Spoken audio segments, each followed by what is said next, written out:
అమరేందర్ రాజు, రాఘవేందర్ రాజు, నాగరాజు, మధుసూదన్ రాజు వీళ్ళందరూ నలుగురు బ్రదర్స్ అని. మరి అమరేందర్ రాజు అయితే ఖచ్చితంగా అంటే మంత్రి వెంబడి ఉండేటటువంటి వాడు. గతంలో 2014 ఎన్నికల తర్వాత జరిగిన మున్సిపాలిటీ ఎన్నికల్లో ఆ రోజు కాంగ్రెస్ పార్టీలో మేము ఉన్నప్పుడు అమరేందర్ రాజు భార్య మున్సిపల్ చైర్మన్ గా మేము అప్పుడు ఆమె మామదాని మున్సిపల్ చైర్మన్ గా గెలిపించినాం. ఆమె మున్సిపల్ చైర్మన్ గా ఆ రోజు నిర్ణయం చేసి మున్సిపల్ చైర్మన్ మామదాని మున్సిపల్ చైర్మన్ గా అయింది. అయితే 5 సంవత్సరాల యొక్క సమయంలో ఇద్దరు మున్సిపల్ చైర్మన్ ఇద్దరు పోటీ పడితే ఇద్దరిని 2.5 years అని మాట్లాడి అమరేందర్ రాజు భార్యకు 2.5 సంవత్సరాలు, రాధకు అదేవిధంగా గోపాల్ యాదవ్ భార్యకి ఆమెకు 2.5 years అని ఒప్పందం మీద వాళ్ళు మొట్టమొదటగా మున్సిపల్ చైర్మన్ పదవిని వీళ్లకు ఆ రోజు ఇవ్వడం జరిగింది కాంగ్రెస్ పార్టీ. ఆ తర్వాత 2.5 years తర్వాత తను ఎక్కడ అంటే తను 2.5 years తర్వాత రాజీనామా చేయాలి, కొత్త వారికి ఆ పదవి ఇవ్వాలి కాబట్టి రాధ దానికి ఒప్పుకోకుండా టిఆర్ఎస్ పార్టీలో పోయి జాయిన్ అయిపోయింది. టిఆర్ఎస్ పార్టీలో జాయిన్ అయిపోయిన తర్వాత మంత్రికి పూర్తిగా అనుచరులాగానే వాళ్ళందరూ అక్కడ ఉన్నారు, వాళ్ళెంబడే ఉన్నారు, వాళ్ళతోటే ఉన్నారు. ఇప్పటికి కూడా మార్కెట్ కమిటీ చైర్మన్ అని చూస్తున్నాం. మాకు తెలియదు ఇప్పటిదాకా మార్కెట్ కమిటీ చైర్మన్ విషయాన్ని కూడా. మార్కెట్ కమిటీ అప్పటి నుంచి ఇప్పటిదాకా వాళ్ళతో మనకు ఎలాంటి సంబంధాలు కూడా లేవు పార్టీలు మారిన తర్వాత. రాఘవేందర్ రాజు ఎలక్షన్ పిటిషన్ లో ఈ ఎలక్షన్ పిటిషన్ అంశంలో మమ్మల్ని కలవడం జరిగింది. మేడం ఈ విధంగా ఎలక్షన్ పిటిషన్ ఉన్నది, శ్రీనివాస్ గౌడ్ గారు ఇట్లా ట్యాంపర్ చేశాడు అఫిడవిట్ ని, దీని మీద నేను పిటిషన్ వేశాను, ఏదైనా సందర్భం వస్తే ఎలక్షన్ కమిషన్ దగ్గర కానీ ఇంకెవరి దగ్గర కానీ మాట చెప్పాల్సి వస్తే మీరు ఒక మాట సహాయం చేయాలని అడిగిన. తప్పకుండా చేస్తామన్నాం. రాజకీయం చేస్తున్నాం, చేతులు కట్టుకోలే. ముఖ్యమంత్రి గారు చెప్తారు కదా, రాజకీయాల్లో ఉన్న వాళ్ళం రాజకీయాలు చేస్తాము, మేము చేతులు కట్టుకోలే కదా. ఒక మంత్రి అఫిడవిట్ తప్పుగా ఇచ్చినాడు అనేటటువంటి ఆధారాలతో ఆయన వచ్చినప్పుడు తప్పకుండా దాని మీద రాజకీయ పరంగా మేము పోరాటం చేస్తాం కదా, పోరాటానికి సహకారం చేస్తాం కదా. ఆ విషయంలో రాఘవేందర్ రాజుతో మాకున్నటువంటి రిలేషన్ ఏంటంటే ఎలక్షన్ అఫిడవిట్, ఎలక్షన్ పిటిషన్ మాకున్నటువంటి రిలేషన్ ఆయనతో. దాని విషయంలో చాలా హరాస్మెంట్ చేశాడు.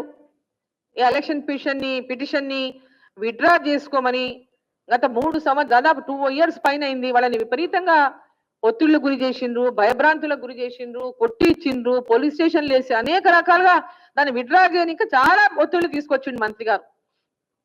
అయినా కూడా వాళ్ళు పట్టుదలతో ఉన్నారు, వాళ్ళు విత్డ్రా చేసుకోలేదు. ఆయన పోరాటం చేస్తూనే ఉన్నాడు. ఎలక్షన్ కమిషన్ కి ఇప్పుడు ఫిర్యాదు చేసిండు. ఎలక్షన్ కమిషన్ లో ఈరోజు అది ఇన్వెస్టిగేషన్, దాని మీద ఎంక్వైరీ నడుస్తా ఉంది. నిజంగా ఆ అఫిడవిట్ ట్యాంపరింగ్ జరిగిందా లేదా అనేది వాళ్ళు ఎంక్వైరీ చేసిన తర్వాత దాంట్లో బయటపడుతుంది చేశారా లేదా అనేటటువంటి అంశం. కానీ ఈ పిటిషన్ చేసినటువంటి సందర్భంగా ఈరోజు ఆయన మీద తీవ్రమైనటువంటి ఒత్తిడి తీసుకొచ్చి వాళ్ళ కుటుంబ సభ్యులను వారిని ఇదే కారణం వేరే కారణమే లేదు, ఇంతమందిని అరెస్ట్ చేసిండ్రు, ఇంతమందిని తీసుకుపోయిందంటే విశ్వనాథ్ భాండేకర్ దాంట్లో అనదర్ సిగ్నేటరీ. ఎవరైతే యాదయ్య అనేటటువంటి వ్యక్తి ఉన్నాడో ఆయన సోషల్ మీడియాలో వార్తల గురించి సోషల్ మీడియాలో పెడుతుంటాడు. సో మిగతా వాళ్ళు రాఘవేందర్ రాజుకు బ్రదర్స్. సో ఈ విధంగా మొత్తం కక్ష కట్టుకొని వాళ్ళ మీద కేసులు బనాయించాలని, భయభ్రాంతులకు గురి చేసి దాని కేసులు విత్డ్రా చేయించాలనే ఉద్దేశమా తెలియదు, ఆయన ఉద్దేశం ఏమో తెలియదు. వాళ్ళని పోలీసుల చేత కిడ్నాప్ చేయించిండ్రు, కేసులు ఒక కాన్స్పిరసీ కింద కేసులు కట్టుకథలు అల్లిండ్రు, కేసులు బుక్ చేసిండ్రు, రిమాండ్ చేసిండ్రు. రాఘవేందర్ రాజు అబ్స్కాండింగ్ లో ఉన్నాడని ఆ ఎఫ్ఐఆర్ లో చూపించిండ్రు. రాఘవేందర్ రాజు వాళ్ళందరినీ కూడా 28వ తేదీ అనుకుంటా, 28వ తేదీ నాడు వీళ్ళందరూ కూడా కోర్టులో జైలు దగ్గర వెళ్ళి ఈ యాదయ్య గారి భార్య అదేవిధంగా మన విశ్వనాథ్ భాండేకర్ భార్య ఇద్దరు కూడా జైలు దగ్గరికి వెళ్ళి వాళ్ళ భర్తలను కలిసి వచ్చిండ్రు. నాగరాజు భార్య కూడా జైలు దగ్గరికి వెళ్ళి కలవనీయమంటే నేను కలిసే వరకు పోను అంటే లేట్ నైట్ ఆమెను కల్పించినని ఆమె మాకు చెప్పినటువంటి మాట. సో ఈ విధంగా అందరూ కూడా అక్కడ పోయి కలిసి వచ్చిన తర్వాత మా ముందర చాలా విధాలుగా వాళ్ళు ఏ విధంగా హెరాస్ చేసిండో చెప్పుకొని తీవ్రమైనటువంటి దుఃఖాన్ని వ్యక్తం చేసిండ్రు వాళ్ళు ముగ్గురు వాళ్ళ వైఫ్స్. ఆ తర్వాత వాళ్ళు ఏం చెప్పిందంటే ఇది రాఘవేందర్ రాజు ఏంటి మన ప్రెసిడెంట్ ఆఫ్ ఇండియాకి అండ్ సుప్రీం కోర్టుకి పిటిషన్ ఇవ్వడానికి ఢిల్లీకి వెళ్తానన్నాడు. పిటిషన్ ఇవ్వడానికి వెళ్తున్నా మీరు ఎవరు భయపడొద్దని చెప్పినాడని చెప్పి వాళ్ళు మాతో చెప్పడం జరిగింది. అబ్స్కాండింగ్ లో ఉన్నాడని నుండి పాయింట్ వచ్చాను. అబ్స్కాండింగ్ అయిపోయి తన ప్రయత్నం తను అంతా చేస్తా ఉన్నాడు కాబట్టి నా విధంగా ఆయన ఆల్టర్నేట్ గా తన జాగ్రత్త తను పడుతుండవచ్చు. పిటిషన్ ఇవ్వడానికి ప్రెసిడెంట్ ఆఫ్ ఇండియాని కలుస్తానడట. అదే విధంగా ఇంకా సుప్రీం కోర్టులో ఇంకా ఎక్కడో ఆయన ఎక్కడెక్కడ రిప్రజెంటేషన్ వల్ల ఆ ప్రయత్నంలో ఆయన ఉండిండవచ్చు. సరే, జితేందర్ రెడ్డి గారి ఇంట్లో మున్నూరు రవితో పాటు రాఘవేందర్ రాజు దొరికిండు. రాఘవేందర్ రాజు పేరు బయట చెప్పలే, మొదట మున్నూరు రవి పేరే చెప్తున్నారు. మున్నూరు రవి ఆయన కూడా ఒక ఉద్యమ నేత, ఉద్యమ విద్యార్థి నేత. తెలంగాణ సమయంలో అనేక పోరాటాలు చేసినటువంటి ఉద్యమ నేత మున్నూరు రవి. ఆయన కేసీఆర్ గారికి వీరాభిమాని. మరి వాళ్లకు శ్రీనివాస్ గౌడ్కి వారికి ఏమి ఇబ్బందులు ఉన్నాయో ఏమి డిఫరెన్సెస్ ఉన్నాయో మాకు సమాచారం లేదు. మాకు ఆ విషయాలు తెలియదు. వీళ్ళంతా సరే ఒక గ్రూప్ ఆఫ్ ఫ్రెండ్స్ ఉండిండవచ్చు, వాళ్ళు కలిసి పోయిండొచ్చు. మున్నూరు రవి రాఘవేందర్ రాజు పోయిండొచ్చు ఎవరికోరు. సో ఇంతకుముందు మున్నూరు రవి కూడా ఒక కంప్లైంట్ ఇచ్చాడు సీఎం గారికి, ఈ యొక్క సీఎంఓకి, ముఖ్యమంత్రి గారి ఆఫీస్ కి ఇదే శ్రీనివాస్ గౌడ్ పైన, మంత్రి పైన ఒక కంప్లైంట్ ఇచ్చినాడు. ఏప్రిల్ 27 ఏప్రిల్కి ముఖ్యమంత్రి గారి ఆఫీసులో ఒక కంప్లైంట్ ఇచ్చినాడు. చెప్తాను కరెక్ట్ చూసి. 2021 27 ఏప్రిల్ నాడు సీఎంఓకి honourable chief minister camp office, Pragathi Bhavan, Begumpet, Hyderabad కి ఒక కంప్లైంట్ ఇచ్చినాడు మంత్రి గారి మీదనే.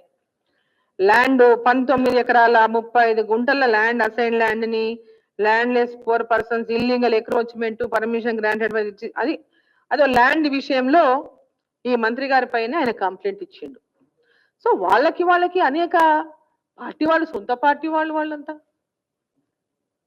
వాళ్ళందరూ ఈయన హరాస్మెంట్ తట్టుకోలేక వాళ్ళు ఆ కేసుని గట్టిగా చేయాలంటే ఈ యొక్క ఎలక్షన్ పిటిషన్ ని గట్టిగా ఫైట్ చేసి మంత్రిని ఎలక్షన్ పిటిషన్ లో ఆయనకు ఏదైనా నెగటివ్ గా వచ్చినటువంటి ప్రయత్నం చేద్దామని వీళ్ళందరూ ఏకమైండొచ్చు. అదే దీంట్లో మమ్మల్ని కూడా సహకారం కోరిండ్రు వాళ్ళు.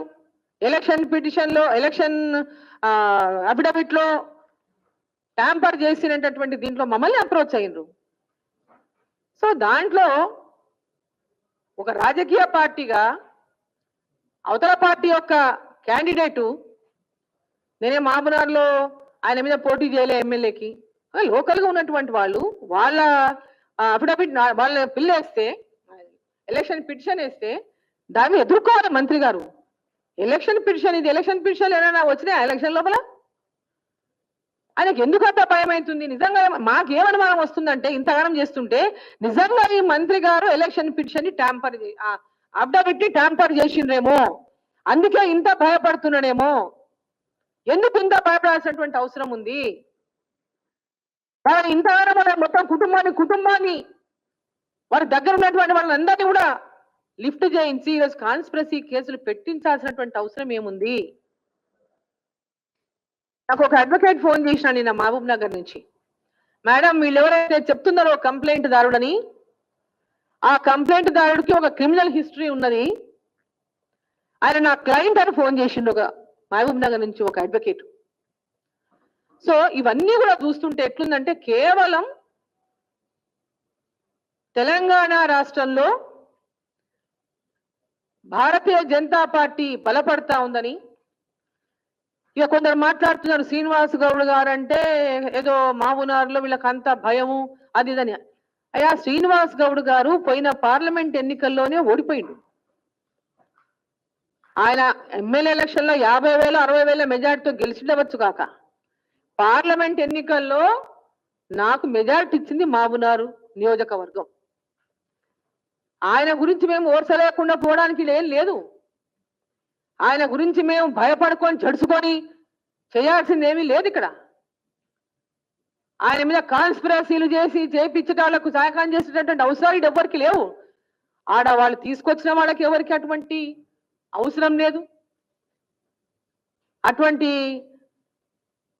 మనం చెప్పిన 12 కోట్లు 15 కోట్లు అయితే మాట్లాడుతున్నారో ఆ శక్తి ఉన్నటువంటి వాళ్ళు అక్కడ ఎవరు లేరు. ఇటువంటి పచ్చి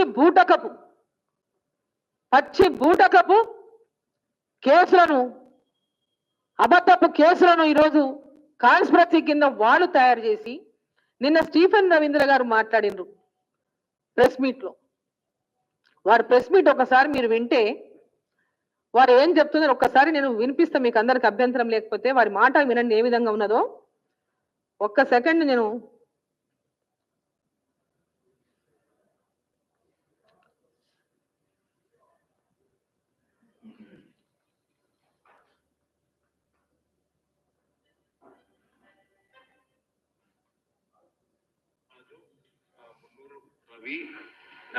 మనకి అమరేందర్ రాజు, మధుసూదన్ రాజు మరియు అక్కడ షెల్టర్ ఇచ్చిన థాప వీళ్ళందరూ కూడా ఇంకొక ముగ్గురుతోని కలిసి ఇదంతా ప్లాన్ చేసినట్టు మనకి తెలిసి వస్తుంది.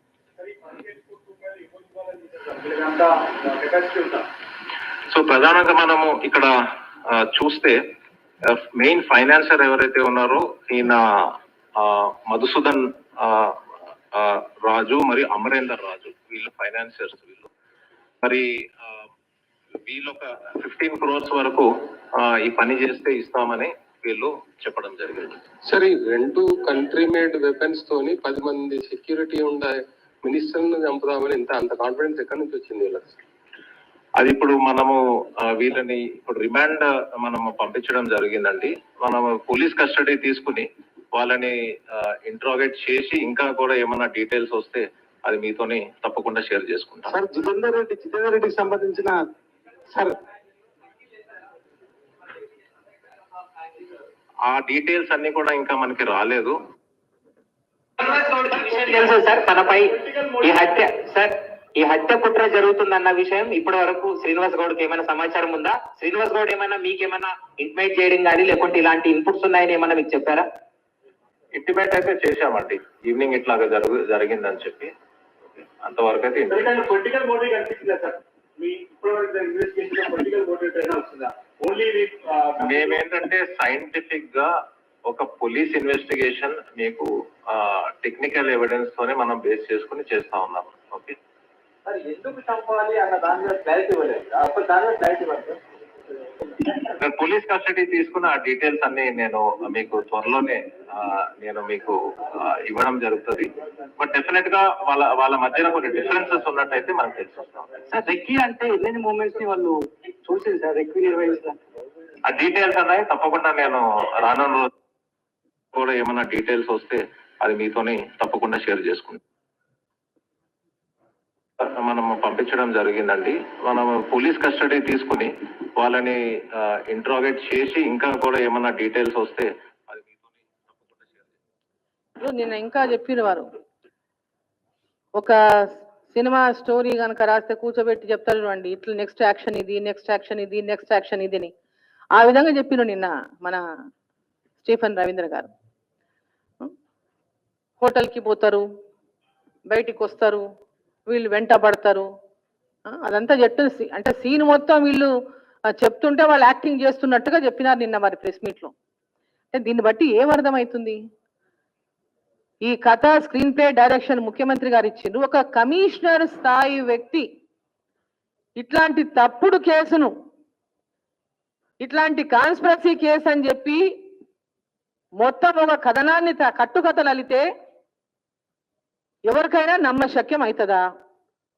ముఖ్యమంత్రి గారి ఆదేశాలు లేకుండా వారి యొక్క కనుసన్నలలో కనుక ఇది జరగకపోతే ఒక కమిషనర్ ఈ కేసుని ఈ విధంగా కట్టుకథలల్లి తయారు చేస్తారా?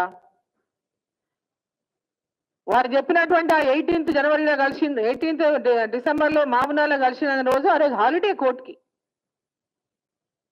వాళ్ళు చెప్పిన డే, వాళ్ళు కేసులో 18th డిసెంబర్ రోజు వీళ్ళు మామునార్ కోర్టు దగ్గర కలిసి వెపన్లు అడిగిన అంటున్నారు. ఆ రోజు 18th December Saturday court holiday. అంటే ఎంత గుడ్డిగా వీళ్ళు కేసును బనాయించిందో ఒకసారి మనం అర్థం చేసుకోవాలి. హాయ్ ఫ్రెండ్స్, మా టుడే టుమారో యూట్యూబ్ ఛానల్ చూస్తున్నందుకు చాలా థ్యాంక్స్. మరిన్ని లేటెస్ట్ వీడియోస్ కోసం వెంటనే సబ్స్క్రైబ్ చేయండి. అలాగే ఈ బెల్ ని కూడా రింగ్ చేసేయండి. మా నోటిఫికేషన్స్ అన్ని మీ మొబైల్లో వస్తాయి. అలాగే మా వీడియోస్ మీకు నచ్చితే లైక్ చేయండి, షేర్ చేయండి, నచ్చకపోతే కామెంట్ చేయండి.